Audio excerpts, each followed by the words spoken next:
To this computer. All right, Ramblers, let's ramble. We have a special guest today. We have Dr. Michael Lynk. Um, sorry, Professor Michael Lynk. I'm going to have to change that screen behind me. You will. Sorry about that. Not a And I, problem. and I, and I thought it was being proactive too by getting everything ready like 2 days in advance. Um, just so you know why we invited the good prof. Obviously, everybody knows there's this thing going on in the world. It's called the Palestinian-Israeli conflict. There's so much information that's out there, but the problem is a lot of that information is filtered through corporate media. It's filtered through state media, oftentimes, especially in the United States. So we are dealing from a North American perspective. And I thought, geez, I'd really love to know what's going on there and maybe get a perspective. Maybe, I could talk to a UN rapporteur or something like that. And sure enough, the good professor, Professor Michael Lynk, is here today to discuss this situation with us. How are you today? Fine, thanks. Aside from the discoloration you see around my eye, which was a result of a concussion that I received when I fell on a sidewalk in Stockholm 10 days ago. But aside from that, I'm doing very well.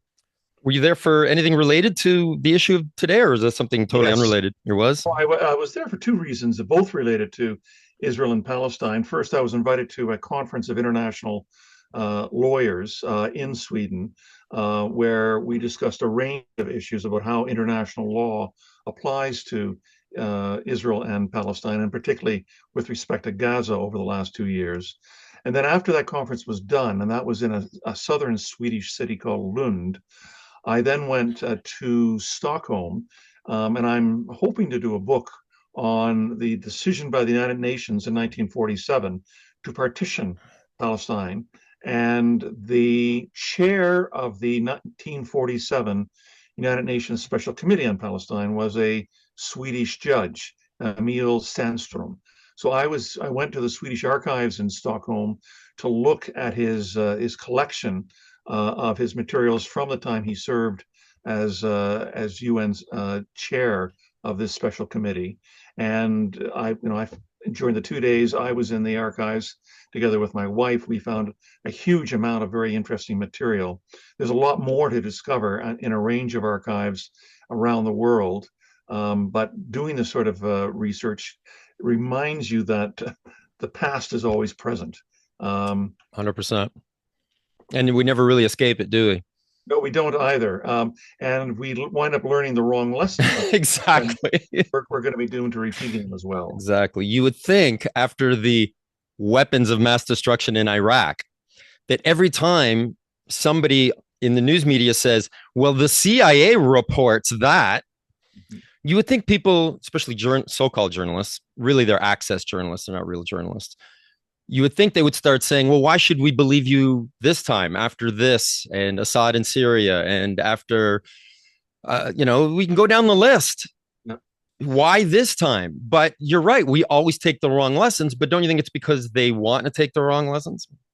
Well, in part, people probably say that they know a lot about the Middle East. I think they probably do know a lot. A lot of it is the wrong facts or the wrong context on which to understand that. If you were to ask me what is the issue, what is the core issue between Israel and the Palestinians, I would say it's the displacement of an indigenous people, the Palestinians, who've been in that land since probably for more than 2,000 years, but certainly as an Arab people from around 700 AD onward, who in the 20th century had their land viewed upon by a European Zionist movement. The Zionist movement, we have to understand this in the context, grew up because of a longstanding European anti-Semitism. It was one European Jewish reaction to the predicament of being Jewish in Europe and facing these laws of discrimination and bigotry, as well as restrictions on where you live, how you live, and so on, and eventually leading to the greatest genocide in the 20th century, which is the European Holocaust. But of all the different arguments as to how European Jews should uh, decide what their future is. The one that was the most destructive was Zionism, which said we have an entitlement to the land of Palestine, which was known at that time, and and be damned the fact that there are several million Arabs who wind up living there. It's our land based on a deed given to us by the Bible or by God or however you wish it. And at a time when we had a rising amount of anti-colonial movements around the world, wanting to end European empires, wanting to be able to stand up on their own 2 feet as independent countries and independent people. We had, in fact, the opposite um, direction occurring, with European Jews coming to Palestine, in part because they were barred from coming to Western Europe or to North America by anti-immigration laws in the United States and Canada, coming to Palestine, and a great fear arising from the Palestinian Arabs, Christians and Muslims, as to their own future being now put in doubt by this immigration movement coming to Palestine and claiming the land as their own. Let's. I think we should just get right into the ugliness and the horror of what's going on right now. You've been there because again you were a special rapporteur to the UN. Before I ask you about the state of Palestine and just what it looks like, can you just tell us what that role was and what your experience was while you're working with the UN?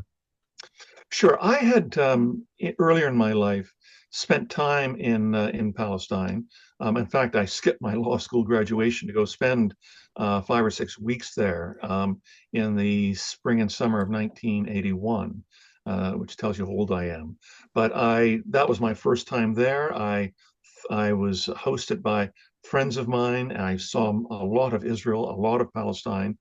And that gets into your blood when you go and visit a place like that for the first time. 8 years later, 1989, I worked for the United Nations as a refugee affairs and human rights officer in Jerusalem. And that work took me all around the various refugee camps in the West Bank. There were 19 refugee camps in the West Bank, and there were another 8 Palestinian refugee camps in the Gaza Strip, which I would have occasionally visited as well. So that work over 6 months in the summer of 1989, at the time of a Palestinian uprising called the First Palestinian Intifada, taught me about being, if you like, a fly on the wall of history and seeing what a popular movement is that refuses to give up, I guess, their hopes or their aspirations for independence, for freedom, and to create their own homeland. All of that was highly instructional to me. And even though my ambition in life was to become a labor lawyer, which I did, I became first a labor lawyer and then a labor law professor, I always had this strong secondary interest in international law and how it applies to Israel and Palestine. And when I became a law professor in 1999 at Western University in London, Ontario, it was those two animating professional interests, labor law and international law, and particularly the international law of occupation, that informed most of my writing, most of my teaching, most of my speaking with respect to this. Yeah, I've seen. I checked out some of your writing, so it's obvious that you have the experience. You're not just somebody who's talking off the top of your head. So right now, if you are either in, I was going to bring up a map just so people kind of get the context, but whether you're in the Gaza Strip or on the West Bank, what's life like there now? How bad is it?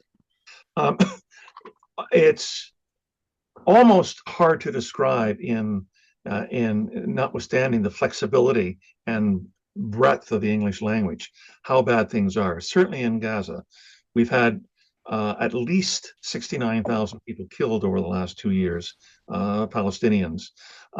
There is right now the winter rains are coming. almost everybody in the remaining 2 million people living in Gaza, the Palestinians, are living in tents that are being flooded by these winter rains. There is a lack of food, a lack of medical supplies, a lack of medical services because most of the hospitals have been attacked and either destroyed or badly damaged. Their schools are just slowly getting back into function, even though most of them have been physically destroyed. You know, the Palestinians in Gaza are showing great creativity in getting bigger tents to be able to start holding classes again for the first time in 2 years. So when you consider having lack of housing, because virtually 92% of the residential buildings have been either destroyed or badly damaged, a lack of healthcare at a time when people's health is at a critical level because of infectious diseases, because of starvation, and because of lack of ordinary medical supplies. When you consider that they're being washed out of their tents, that easily preventable diseases are spreading like wildfire through the Palestinian Well, population. that's a consequence of malnutrition, isn't it? It is, and It's like a double hit. yeah, and Israeli leaders have been accused by the International Criminal Court of deliberately using the of starvation as a method of warfare, which is forbidden under international law and has been for the last 75 years. When your bodies are weak because of lack of food or lack of hydration, you're susceptible to all kinds of other diseases, which living in the kinds of use the word contaminated conditions in Gaza, those kinds of diseases spread rapidly. Diphtheria, dysentery, all of those kinds of illnesses that we take for granted here in Canada have been either forestalled, stopped, or certainly under managed control, are spreading rapidly. And you have a lack of healthcare workers, many of them are killed or arrested, being able to treat you. Hospitals are destroyed, as I said, or badly damaged. Medical supplies are a great premium in trying to find. There's still remains great restrictions by Israel for allowing UN trucks carrying both food, sanitation, and medical supplies into Gaza. You couldn't imagine a worse situation. If I can just briefly switch to the West Bank, which has not received very much attention, we have a large range of Israeli settlers living illegally on the West Bank, are out to destroy Palestinian communities in the West Bank, or tear down olive trees, which is a staple of Palestinian agriculture there. The number of Isn't it also the symbol on the Lebanese flag, uh, that's a or is that a different country? that's not an olive tree. No, Okay, that, I just thought uh, maybe it was another slap in the face to some of the other neighbors as well, but no, maybe not. Okay. no. But the UN, which reports on the number of settler attacks on Palestinians and on their property, said that over the last 20 years, since statistics had begun to be compiled by the United Nations, October 2025 was the highest number of settler attacks on Palestinians in the West Bank. And keep in mind, and I don't want to make this into a legal clinic, but the International Court of Justice in July 2024, the International Court of Justice is the highest international court that we have in our international diplomatic system. It ruled that the Israeli occupation of the Palestinian territory, which is East Jerusalem, the West Bank, and Gaza, is illegal under international law and must end as rapidly as possible. 2 months later, in September 2024, the United Nations General Assembly passed a resolution overwhelmingly welcoming that advisory opinion coming from the International Court of Justice and saying that the Israeli occupation had to end within 12 months of the resolution being passed. And that was the 18th of September 2024. So the deadline of 12 months was 2 months ago. 2 months ago tomorrow, and Israel has shown no signs of wanting to obey either the International Court of Justice's advisory opinion or the resolution passed by the United Nations. And here we are with international law being clear with respect to the illegality of the Israeli occupation, with respect to the illegality of Israel's annexation of Palestinian territory, with respect to the illegality of the 360 plus Israeli settlements in East Jerusalem and the West Bank, and with respect to the illegality of Israel's continued occupation of the Gaza Strip as well. So all of this is extremely clear in international law. The difficulty we have is international law depends upon international politics in order to be able to bring its rulings into effect. And as long as one important power, the United States, is able to obstruct the application of international law when it comes to Israel, we have this situation where international law is on one side and international accountability is on the other side, and never the twain shall meet. Yeah, I mean, the truth is, you can have all the international laws in the world. If the United States wants to back Israel and go take out a bunch of enemies, go take out a bunch of boats, go take out a bunch of neighbors, Yeah, who's going to stop them? Right? precisely. Precisely. We've seen the disdain Yeah. that Total disdain. Yeah. that President Trump has with respect to international law in general, with respect to international institutions such as the United Nations, and with respect to, Well, President. they have earned some bad press in the past. The UN. I mean, they've there have been. I mean, without getting into their record, it hasn't been perfect. The food for oils kind of was a scam that the UN was in on. Um, but with regard to this issue, it seems to me that with the mono party in the United States, that it doesn't really matter who the president is. Am I wrong there? Does it matter who the president or the party is? Aren't they both going to back Israel in all of these actions? They all vote for all of these actions. Well, I find it hard to argue with your point. When we look at when the war started in October 2023, this was under Democratic President Joe Biden. He excused, defended, and armed Israel through the first 15 months of this genocide, of this war.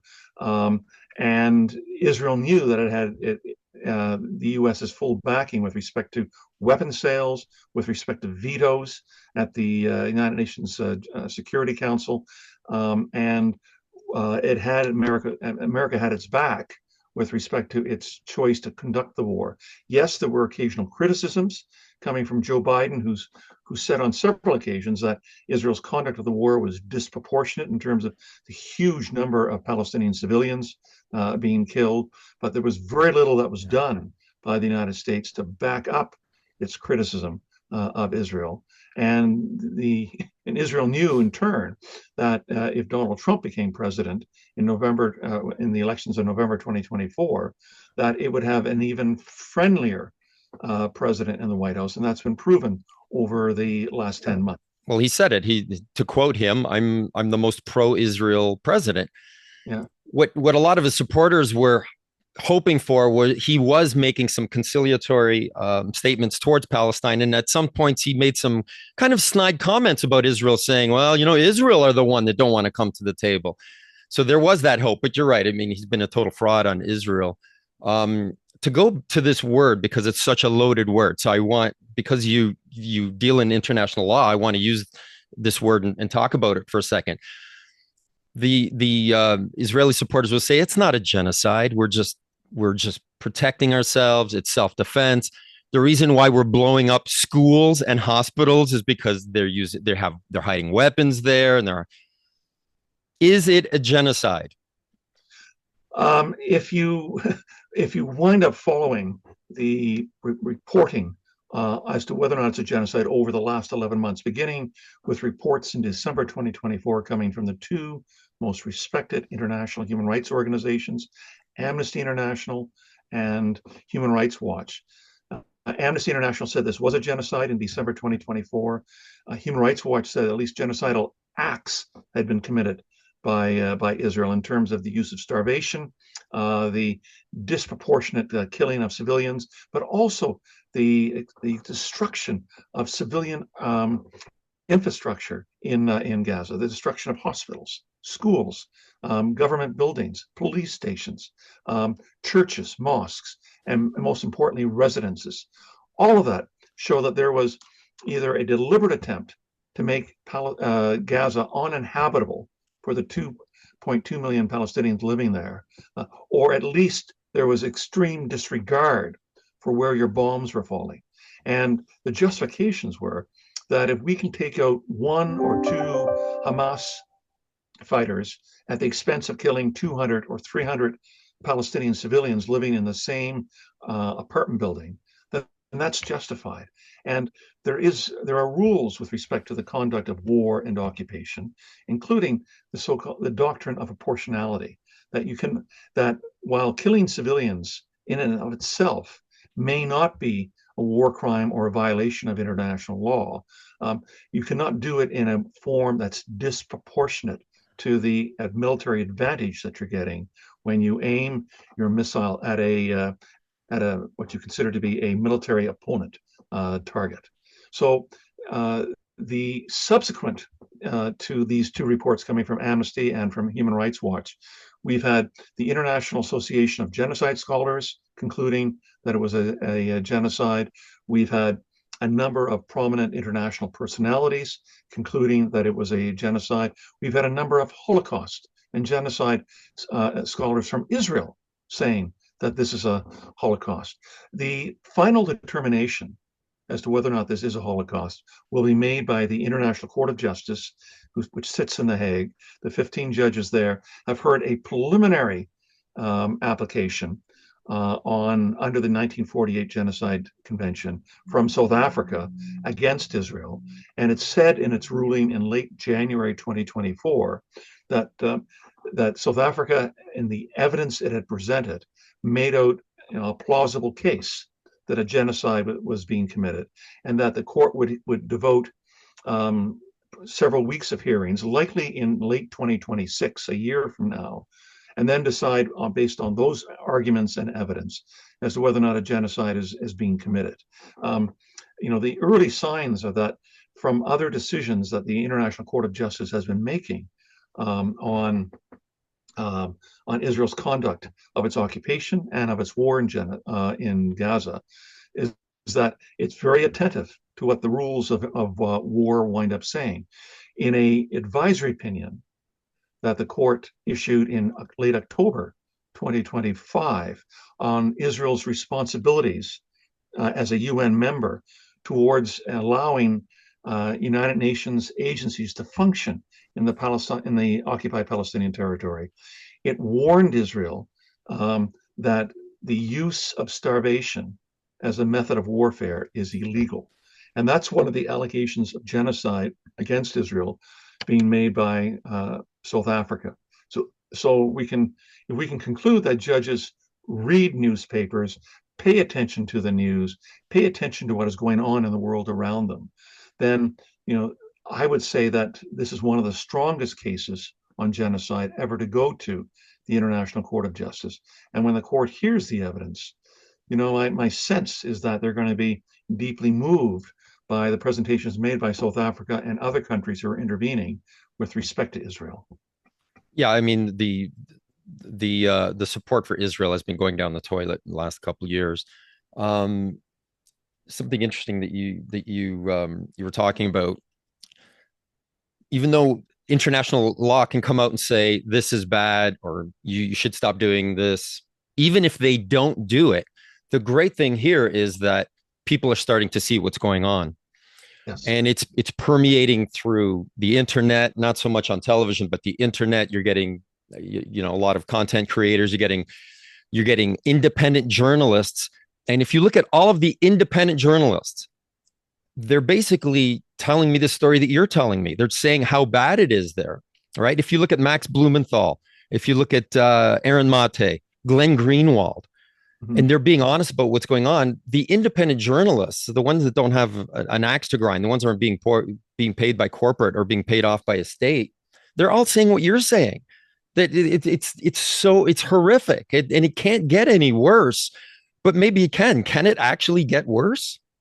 Look, I've often been asked this question in interviews that I've done over the last 2 years, and every time I think we've reached a bottom where things could not get worse with respect to how Israel has been conducting this particular war, with respect to the extraordinary number of civilians that have been killed, over 20,000 children, Palestinian children, 18 years and under, have died during the course of this war, and that's not counting those who may still be ill with either infectious diseases or by starvation.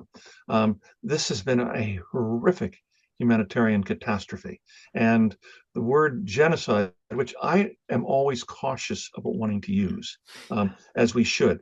When you use It's used frivolously, and our precisely. child PM used it very frivolously for a lot of years. But hey, we committed genocide here in Ontario and here in BC, and it's like, relax. That these words mean something. Yeah, and they do have specific legal meaning. So when historians of genocide or legal scholars of genocide or human rights organizations start saying, we're going to investigate this and we're going to look at whether or not the acts that have been committed meet the definition of genocidal acts, and whether or not there's enough statements coming from Israeli political and military leaders to meet the definition of genocidal intent. You have to show both genocidal acts and genocidal intent in order to meet the definition known in international law as genocide. Then if somebody is doing that in a responsible fashion, being careful with the evidence, being cautious with the law, being respectful of prior definitions of genocide, and say, this matches that, then that gives us confidence to be able to use these kinds of terms in a method in which they're meant to be used. And yes, we won't have a final resolution of this until the International Court of Justice rules sometime in 2026 or 2027 as to whether or not this meets the legal definition of genocide. But certainly all of the reporting leading up to now, comes to the definition of genocide. And this is important for us because when you commit the crime of crimes, which is what genocide is known as, then there has to be accountability. There has to be punishment for those who have done this. And punishment may mean both for the Hamas leaders who had organized and participated in the attacks of October 7th, 2023, but as well the response of Israel, which does not meet a justified definition of self-defense. Atrocities committed by someone else against you does not justify you using atrocities and war crimes and crimes against humanity and genocide as a response to that. You have an obligation in responding to unjustified attacks against you or to atrocities committed against you to still use your reaction to that within the very narrow guardrails of international law.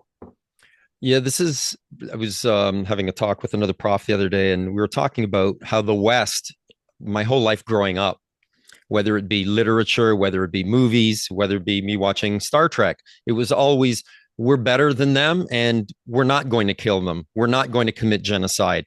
Yeah. Yes, I can kill my enemy, but you know what? I'm going to spare my enemy because we're going to show them that we're better. This is the first time in my lifetime where people are defending killing children because well, you know what? October 7. It's just the end of an argument to everything. October 7. We should be allowed to kill women and children. Why? October 7. Yeah. Well, precisely. And I follow the wording used by UN Secretary General Antonio Guterres, who said that October 7th didn't occur in a vacuum. That's not to justify the killing of civilians, right, of Israeli civilians, or the taking of hostages of Israeli civilians or foreign civilians and using them to barter with respect to this.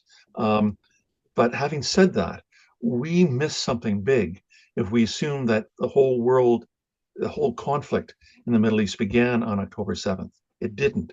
It goes back a long time. And yet we are able to understand this with respect to this. It's one people losing their territory, their homeland, to another immigrant population coming in, using and justifying the seizure of someone else's land through title in a holy document, the Torah or the Bible. And yet, so if we understand the long history with regards to this, then we're able to put all of this in context as to why these things happen and where the answers are to finding a lasting peace. To my mind, as someone who deals in international law and has, through my 6 years as UN Special Rapporteur on the situation of human rights in the occupied Palestinian territory, the answers are in these hundreds of UN resolutions and in international human rights law and international humanitarian law. But as long as those resolutions are disregarded, as long as those laws are put aside with regards to this, and it becomes simply a matter of might makes right, then we're going to keep on repeating the old lessons which we didn't learn, which are going to wind up contaminating how we wind up dealing with this in the future. There are one last thing I'll say Yeah, here. go ahead. There are over 7 million Israeli Jews living in Israel and Palestine, and there's over 7 million Palestinian Arabs living in Israel and Palestine. Neither of them are going away. We have to help encourage a future where they see their shared prosperity, living side by side in equality, and only that, based on a rights-based approach, is going to ensure the kind of peace and prosperity that both peoples deserve. And both peoples will have to want the peace. And right now, it looks like maybe one side doesn't want it because one side seems to be winning. They seem to be gaining more territory. One of the things, my main thing is civil liberties and free speech. Mm-hmm. Given your position and what your findings and what you've written, have you been attacked at all? Have you had to worry about your reputation? Have you had to worry about the Israeli lobby in Canada or any of that? Of course, my name is well known to the Israel lobby in Canada, and they have consistently unkind things to say, both about me personally and about what I wind up saying.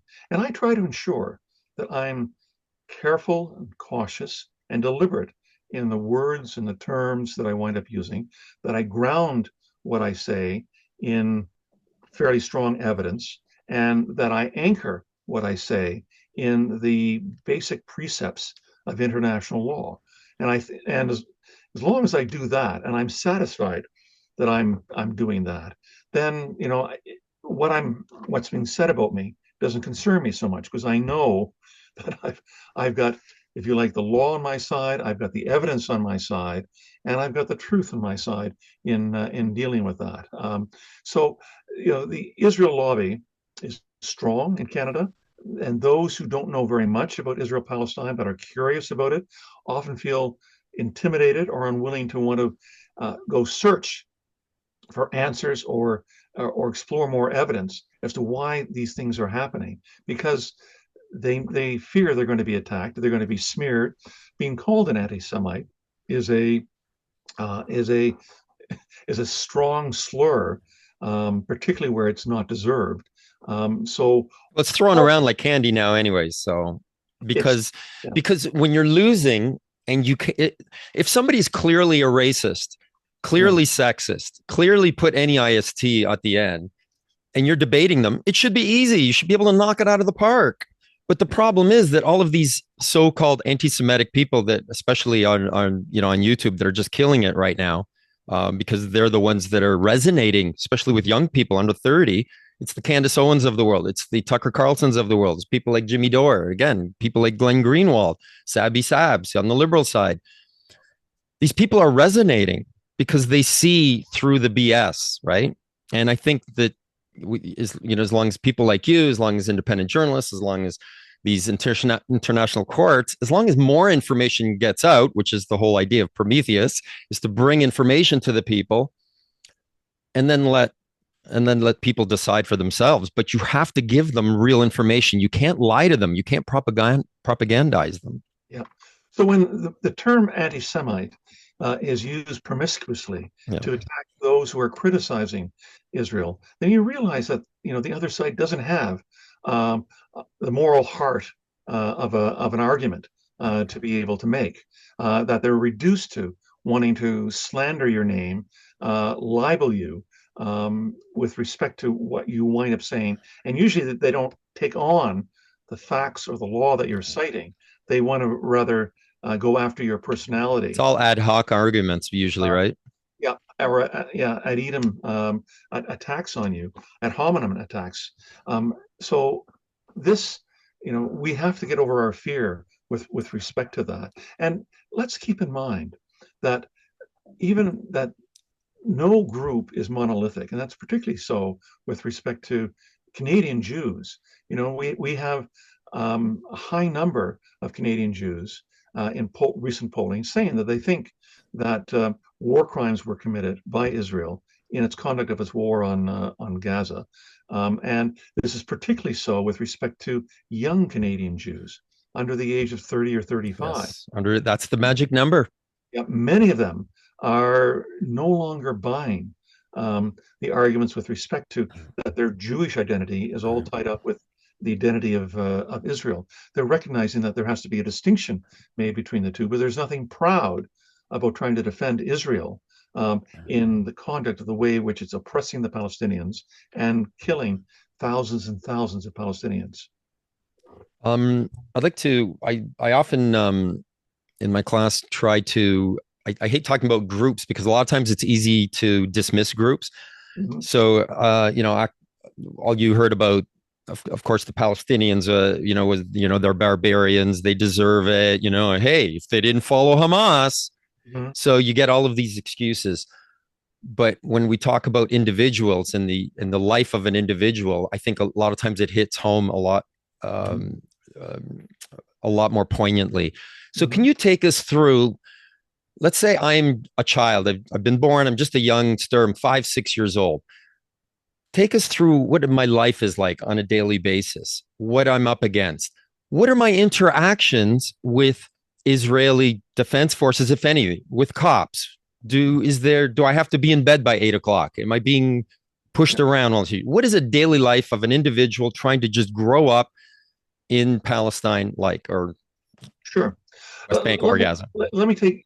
There are close to 3 million Palestinians who live in the West Bank, um, and they are enclosed. There are many. There is a wall which they can't go through or go over. Um, there are checkpoints. There are lots of no-go roads, which are either for Jewish settlers only, um, or there's other forms of restrictions on how you can travel. For you to get from the south of the West Bank in a city called Hebron to the north of the West Bank to Ramallah or to Jenin or Tulkarem, um, it's almost impossible to be able to move from one area to another because of severe restrictions by Israeli settlers and by the Israeli army with regards to your freedom of movement with regards to this. So as a young Palestinian child growing up in a Palestinian city or a Palestinian town or village or a farm in the West Bank, the only Israeli Jews that you ever encounter are either Israeli settlers who've come to burn olive trees or destroy your family's home, or they're Israeli soldiers who are there to protect the Israeli settlers and who restrict your ability to be able to move.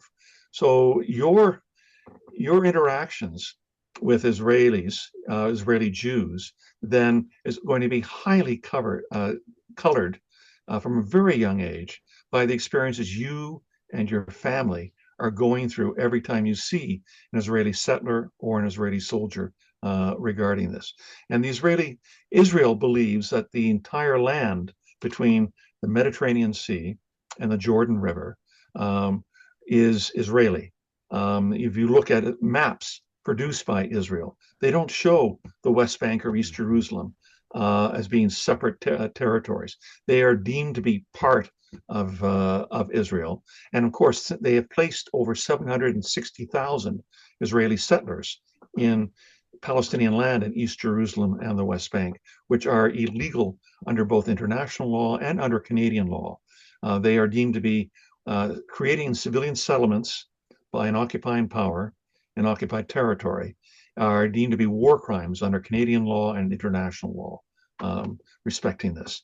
So that's what colors your particular personal experience. You'll grow up as a teenager, and of course, all around you, you see the, if you like, the poverty caused by the Israeli rule over your particular land. The fact that factories close, you can't be able to sell goods going from one place to another because you don't have the freedom of movement. Be able to move your goods from Hebron to Ramallah to be able to try to sell them. So that is, if you like, the daily life experience of these 3 million Palestinians living in the West Bank, being a subjugated people on their own land, seeing their land disappear. Your water resources are being taken away from you by the Israeli military and by the Israeli water company to be able to send water to Israel or to the Israeli settlements. Your land is being confiscated to build more Israeli settlements or more Israeli settler-only roads in the West Bank. All you see is the prosperity of these Israeli settlers and the poverty that you and other Palestinians wind up living in. And the symbol of their oppression isn't really a flag of a foreign nation. It's a religious symbol. So you equate your oppressor with this religious symbol. Yeah. And you're 6, 7 years old, and your whole life is going to be this. Yes. How can you not be filled with hate? Well, yes, but let's keep in mind, at the end of the day, it's not hate against Jews as Jews. It's hate of an oppressing army that is keeping you down and separating you from your land and your livelihood. So Palestinians are not anti-Semitic. They are, if you like, they're anti-oppression regarding this. Yeah, anybody that, especially if you're in a college setting, you're meeting Palestinians, like real Palestinians, right? You're people, or in that area, you're meeting Egyptians, you're meeting people that know Palestinians, people have Palestinian friends, and you quickly realize, you know what? Everything that I've heard is all nonsense. It's all propaganda. It's all nonsense. I was going to ask you this question and see what you wanted to weigh in on, because it's a little bit more political. Did Netanyahu fund Hamas or not? Now, I've seen the clip where he says we need to stop funding PLO and we need to start funding Hamas because they may be the better alternative to PLO. Did that actually happen? Israel did not fund Hamas directly. What Israel did was allow Qatar, a state in the Persian Gulf, an Arab state, to be able to send funds to Gaza to be able to keep that the 2.2 million people there, their head above water regarding this. And I think it was $100 million a month, I think. That was allowed by Benjamin Netanyahu. And when he was challenged in the Israeli cabinet as to the wisdom of doing that, he said, those who oppose a two-state solution, i.e. allowance of a Palestinian state, have to support what I'm doing. As long as I'm building up Hamas and tearing down the Palestinian Authority, which is the recognized political voice internationally of the Palestinians, as long as I'm building up Hamas and tearing down Palestinian Authority, I am preventing the emergence of a Palestinian state. So he could have stopped then that money from Qatar to going to Palestinians if he wanted to, or to Hamas. He could have, right? Or some of that money that was redirected or whatever. Right, but then it would have been that he would have had to find other ways of keeping that economy afloat. You've got to remember that the economy in Gaza was devastated by the total blockade, the total siege that Israel had put on Gaza from 2007 onward. So he saw the fact that money was going in. He thought there would be, if you like, if he was allowed an economic peace, was his rationale, by allowing, by containing Hamas and allowing money to circulate in the Palestinian economy to be able to buy consumer goods that could be shipped into the Gaza Strip, that the Palestinians in Gaza would be satisfied with that particular state.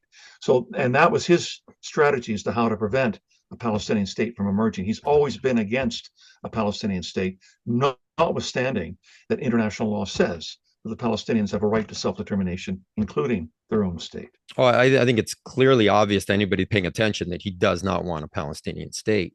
Yes. And here's the thing: I don't tell me what you think about this theory. Is that once Hamas is labeled a terrorist group, then you can say, well, we can't negotiate with them because they're the people that you've agreed Yeah. to basically represent you is a terrorist group. So we can't actually deal with them. We can't negotiate with them. So we turn them into a terrorist group, and then we say, well, we can't negotiate with the terrorist group. Is that a scam? Well, is that a political scam? Yeah, Hamas has used tactics that they can be called terror in its military actions over the last 30 years. It has arranged for suicide bombings that kill Israeli civilians. It has so the fact that it's been called a terrorist group, I think, is probably accurate, but inconclusive to be able to say all the things that they wind up doing. But if we're going to say we can't talk to Hamas or have any dealings with them because they're a terrorist group and they've used the tactic of terrorism in the past and in the present, what do we say about Israel with respect to conducting an illegal occupation under international law decided by the General Assembly and by the International Court of Justice that is plausibly committing genocide? And we may have a firmer answer to that sometime in the next 2 years coming from the International Court of Justice. If Israel is a state that commits genocide as a state policy against the people that they're illegally ruling over, then where does that put all of these ties that countries like Canada, the United States, or Europe with Israel? Surely we have to be using the very same yardstick of international law and international politics, and when we deal with like situations. So because people love to just throw words around all the time, they're terrorists, they're terrorists, they're terrorists. But the legalities of it. So whatever terms, whatever hallmarks we would use to describe terrorism in Al Qaeda, in ISIS or Hamas or anybody else, could we basically judge Israel by those same hallmarks, by those same legal definitions, and still get to them? Can we get to them calling them terrorists, or is that just being inflammatory? Well, we should be clear on one thing with respect to law. Genocide is very well defined in international law. And I talked about genocidal acts and genocidal intent are the two components you have to get there. Terrorism is not so well defined in international law. I think it's something more like pornography. We know what it is. I think we know it when we see it. With regards to this. Although in all due respect, they've tried to expand it into narco-terrorism and to other areas because it's a power grab.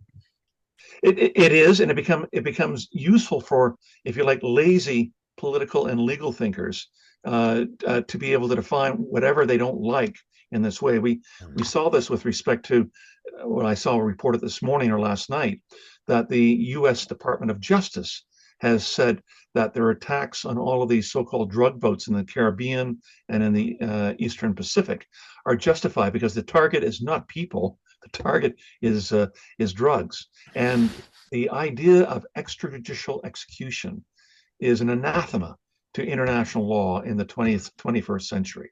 And so drugs are a policing issue. That precisely. And you wind up finding ways to interdict these particular boats, not by destroying them and killing them without a trial, without interdicting them. Through bombing them. That is absolutely forbidden under international law. And this is why, if you like, the reputation of the United States now under Donald Trump is really sinking into the cesspool for what they will justify and what they will defend. God, it just gets uglier and uglier. Do you see anything within the next year that's coming up Um, any deadlines? Is there anything coming up that it's like we need to be worried about that things could either get better or worse? Well, today, in fact, there is a resolution in front of the UN Security Council proposed by the United States to set up this Trump Board of Peace in Gaza and to justify, if you like, an American occupation or Mm. trusteeship. And I think this is very troublesome under international law. And it's quite possible that the UN Security Council is going to be passing one of the very worst resolutions it ever has adopted in its 80-year history by doing Yeah. this. So if you could explain, what do you think? What would that actually look like? Or we don't know because they haven't described it. But are we talking about America like having a home base in Israel and basically saying, okay, we'll be the cops now? Is that what we're That, talking about? yes, the United States already has, if you like, a Right. command center in southern Israel, near to the border with Gaza, where it would, if you like, oversee through drones, through missiles, through other means of surveillance, what is going on in Gaza. Keep in mind that Israel still occupies around 55% of Gaza through its own troops, and the resolution that may be adopted by the Security Council, unless Russia or China wind up vetoing it, and what I've been seeing is that they probably won't veto it, would allow, if you like, this trusteeship, allow continuing Israeli participation in what's going on in Gaza, and does nothing substantive to lead to Palestinian self-determination and a full end to the Israeli occupation, which is already now embedded in international law. That's the main concern, is that all of these resolutions are going to be, if you like, discarded and thrown out the window by the Trump administration, and giving itself, if you like, an illegal power grab to run Gaza in the benefit of Israel, but without providing for the humanitarian needs of the people in Gaza, and certainly not providing them with a secure and defined pathway to independence and an end to foreign occupation. Well, the bright side is that so I don't really follow politics that much in Canada because I follow it mostly in the United States. So I know what's going on there as far as the tenor of what people are saying. Ernie, but if you're under 30, the tide is turning. The under 30 demographic is against Israel, even though if you're watching television, if you're watching corporate media, they're still pushing it. They're still calling people anti-Semitic. But people under the age of 30, they don't watch that. They're on TikTok or they're on Twitter and they're talking to their friends and they're on campus and they're talking to Palestinians. And Yep. they see that, no, this is BS. This is Yep. BS. This is a genocide. Israel is a terrorist state. So that seems to be the feeling. Are you seeing that in Canada as well? Well, of course, I've certainly followed over the last year and a half the encampments that wind up occurring in on campuses across this country, but also in the United States and in Europe as well. And just keep in mind, you know, students have a long history of being on the right side of history. Start with the civil rights movement in the early Yeah. 1960s, the protests against the war in Vietnam, the protests against apartheid South Africa in the 1970s and the 1980s, the environmental and ecological movement beginning in the 1970s and moving forward with respect to the They've protests, always been anti-war. the protests My against the war lifetime, in Iraq. college students have always been Yeah, anti-war. yeah. And now the protests against the genocide in Gaza. Students are have been the ones that have shaped, if you like, both the present and the future as to where we're going with this. We can only continue this energy because I think most of the students who would have participated in these encampments and in these protests have a vivid moral imagination of what the world should look like regarding this. That's my great hope moving forward, is that this genocide didn't occur with the world remaining silent. Yes, political leaders in the global north were silent or were actively complicit in supporting the genocide, but most of the young people in North America and in Europe protested against this, and we still see this with respect to enormous day-long strikes in countries like Italy, or demonstrations in Germany, where their governments were very much in favor of what Israel was doing. There's been a strong protest against that. So that's where I think the future is heading for us. Yeah, and people have to feel comfortable enough that they can say whatever they want because too many people are actually staying quiet. Before I talked to you, I must have contacted 15, 20 other profs, groups, Palestinian groups across the United States, clubs on different campuses. Nobody wants to talk. Everybody's afraid. And I remember just after the Ukrainian war had started, a Muslim teacher came up to me. She's really young and she's saying, I feel like I have to be on board with this and that I can't criticize what we're doing and that we have to be pro Ukraine. And I'm like, well, why do you feel that? Like, who's telling you? Is somebody stopping you? But there is that genuine feeling because what they hear is people being canceled. They see people in social media being canceled or being torn apart or careers being torn apart or people being called Nazis, being people called racist. And now with regard to Israel, people being called anti-Semitic. But this is the first time in about 4 or 5 years now, because there's been a real concentration of censorship the last 4 or 5 years, that I'm starting to see a lot of younger people just openly, brazenly saying shit like, screw Israel, screw Ukraine, it's a genocide, this is terrorism. And they got that youthful energy. And when you have that youthful energy on your side, it's tough to fight against. Oh, all of that is true, and all of that is hopeful with respect to the future. We've had this dispossession of the Palestinians since 1948, 1949, over 70, now coming on 75 years. And if it, one doesn't want to say it, we have to have a genocide in order for us to have a sea change in our thinking. But this is what has actually happened in terms of this, and whether or not Israel can ever recover its reputation is certainly up in the air. But certainly people are aware that there is a Palestinian people that's been dispossessed, that has been suffered great wrongs under international politics and international law, and that has to change. And whether or not Western leaders are going to be brave enough to be able to hold up to the stances and the criticism they raised over the last 2 years and continue to follow that, because we're far from finding an end to this. The Trump plan or the Trump Board of Peace will not lead us by itself to a Palestinian state and for the two peoples to be living side by side each other, either in two separate states or in one democratic state. This has to continue, this push for justice. And somebody once said, in the Middle East, international law is closer to power than it is to justice. And I'm said that because I need to use that. That's a great quote. Absolutely. I'm afraid that that's probably true. And every time I'm asked about, well, don't you give up international law? I would never, ever give up international law. It's not international law that is the problem. It's international politics that is the problem.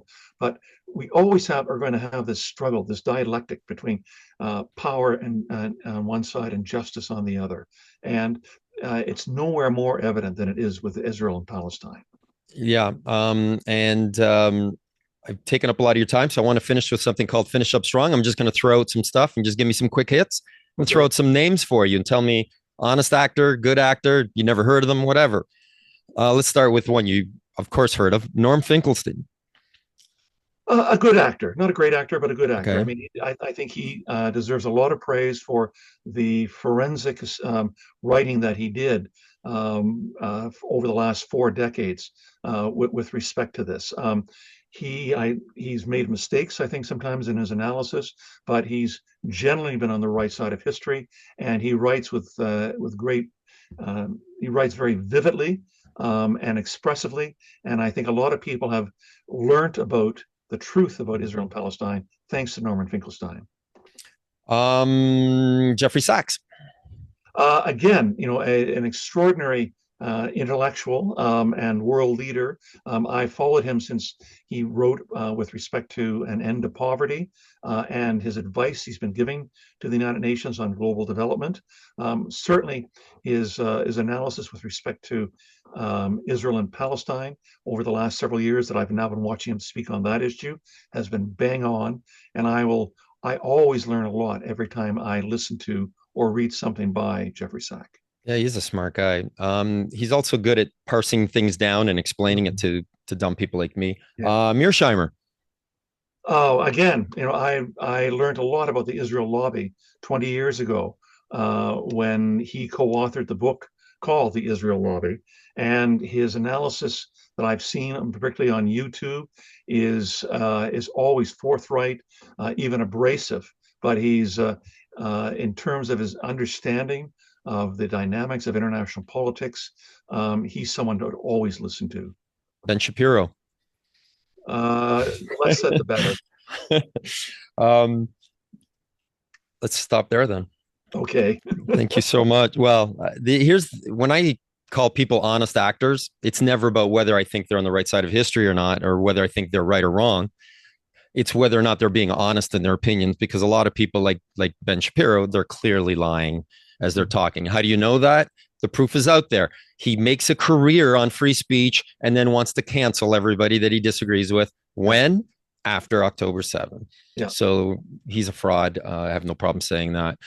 This has been amazing. It's been really, really enlightening for me. It's been invaluable. I really, really appreciate your time. I'm just going to stop recording, and then don't you go anywhere. I want to say goodbye to you, give you some parting gifts. Not really. We're low rent here. All right. To everybody, thank you to our guest. First, I've done 20 interviews, and this is the first time I screwed up the blackboard.